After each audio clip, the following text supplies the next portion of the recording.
할렐루야. 오늘도 새벽에 만난 하나님 오신 여러분들을 예수님의 이름으로 환영하고 축복합니다. 기도하겠습니다. 하나님 감사합니다. 좋은 날입니다. 이 날을 선물처럼 받았습니다.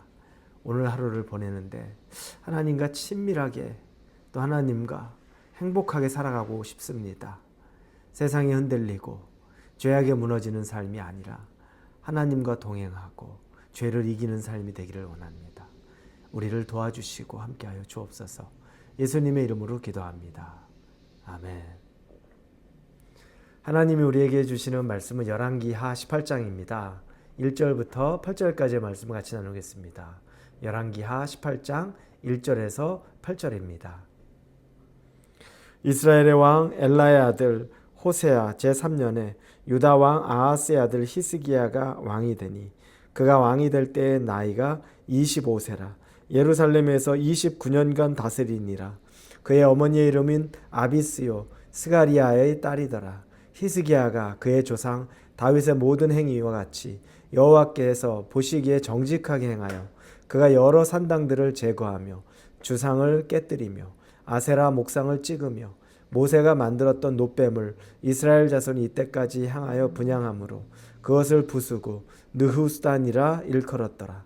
히스기야가 이스라엘 하나님 여호와를 의지하였는데 그의 전후 유다 여러 왕 중에 그러한 자가 없었으니 곧 그가 여호와께 연합하여 그에게서 떠나지 아니하고 여호와께서 모세에게 명령하신 계명을 지켰더라. 여호와께서 그와 함께 하심에 그가 어디로 가든지 형통하였더라. 저가 아스루 왕을 배반하고 섬기지 아니하였고 그가 블레셋 사람들을 쳐서 가사와 그 사방에 이르고 망대에서부터 견고한 성까지 이르렀더라. 아멘. 예수님 믿는 사람의 우리들의 모든 소망은 하나님이 우리와 함께 하신다는 거, 경험하는 거. 아마 그거보다 더 중요하지는 않을 겁니다. 하나님이 나와 함께 하시고 그래서 하나님이 우리에게 주시는 여러 가지 평안, 형통, 누리고 사는 것. 이게 우리의 신앙생활하면서 정말 가까이에서 실질적으로 경험하고 싶은 모습일 겁니다. 그런데 오늘 우리 등장한 히스기야라는 왕을 통해서 어떻게 그런 모습을 볼 수 있을까 한번 살펴보고자 합니다. 히스기야 왕은 남유다의 왕인데 그의 아버지가 아하스입니다. 아하스는 며칠 전에 우리가 봤죠.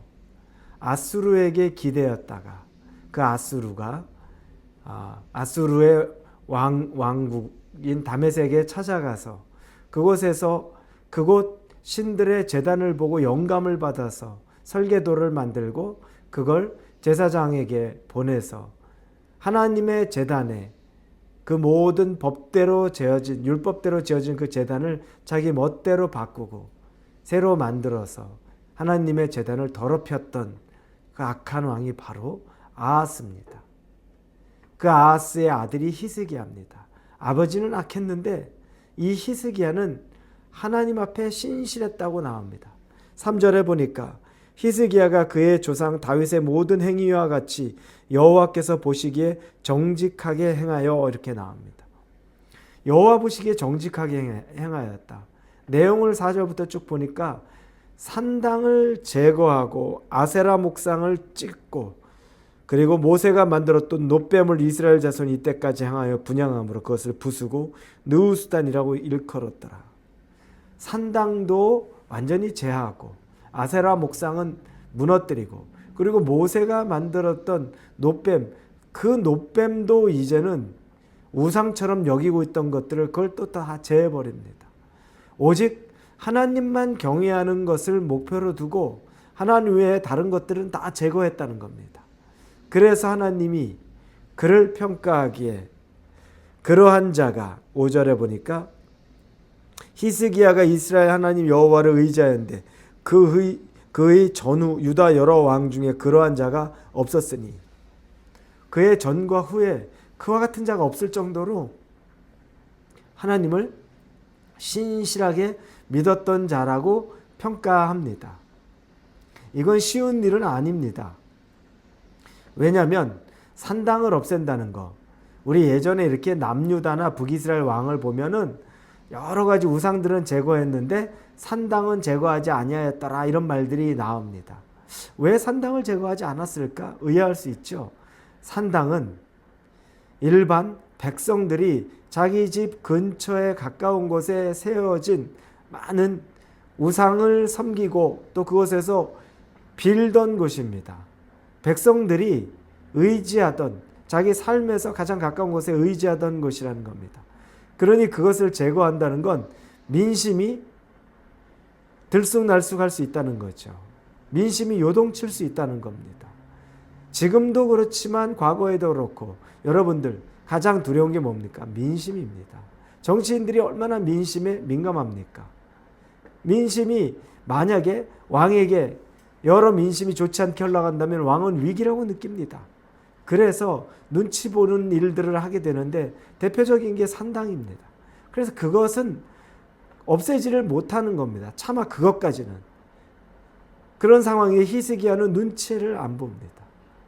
그런 곳에 눈치 안 봅니다. 그리고 나서 그는 아수르, 자기 아버지가 아수르에 완전히 여호와의 성전에 있는 은과 금도 갖다 주면서 아수르에게 비굴하게 굴면서 도움을 요청했던 그 아수르를 배반하고 그 아수르와 대적합니다. 그리고 블레셋과도 싸워서 그들의 성들도 탈취합니다. 완전히 파격이죠. 근데 그 일을 할 수 있었던 건 하나님에 대한 전적인 믿음이 있었기 때문에 가능한 겁니다. 하나님이 계시면 뭐든 할 수 있다. 그리고 하나님이 계시면 날 도우실 것이다. 하나님이 계시면 우리의 편이 될 거다라고 그는 믿었던 겁니다. 7절에 보니까 여호와께서 그와 함께 하시며 그가 어디로 가든지 형통하였더라. 저가 아스르 왕을 배반하고 섬기지 아니하였고, 이렇게 나옵니다. 여호와께서 그와 함께 계심으로 그가 어디로 가든지 형통하였더라. 여러분, 그는 하나님을 믿었고 하나님은 그를 형통케 한 겁니다. 형통의 원리란 건 여러분, 하나님을 이용하는 게 아니라 하나님을 진실로 믿는 자, 세상을 의지하지 않고 세상을 두려워하지 않고 하나님만 의지하고 하나님만 믿는 사람에게 하나님의 형통이 임한다는 겁니다. 그러니 우리가 형통하고 싶으면 믿음을 지키면 됩니다. 그러면 그 과정 속에서는 이런저런 사소한 어려움은 있을 수 있을지 몰라도, 그러나 걸어가는 방향의 오름, 그리고 그 걸어가는 방향의 오름 가운데 형통함은 반드시 나타날 수밖에 없다는 겁니다. 사랑하는 우리 홀리웨이브 성도 여러분, 형통하기 원하시죠? 정말 하나님과 동행하기 원하시죠? 그러면 진짜 하나님을 믿고 의지해 보십시오. 세상이 아니라 하나님만 선택해 보십시오. 사소한 것에서부터 하나님만 붙잡아 보십시오. 그러면 여러분의 삶에 하나님의 형통함이 임할 줄로 믿습니다. 우리 같이 기도하겠습니다. 히스기야를 통해 진실로 하나님만 믿었던 사람의 형통함을 봅니다. 하나님이 함께 하셨다고 합니다. 그 함께 하심의 형통을 우리도 누리게 하여 주옵소서. 예수님의 이름으로 기도합니다. 아멘.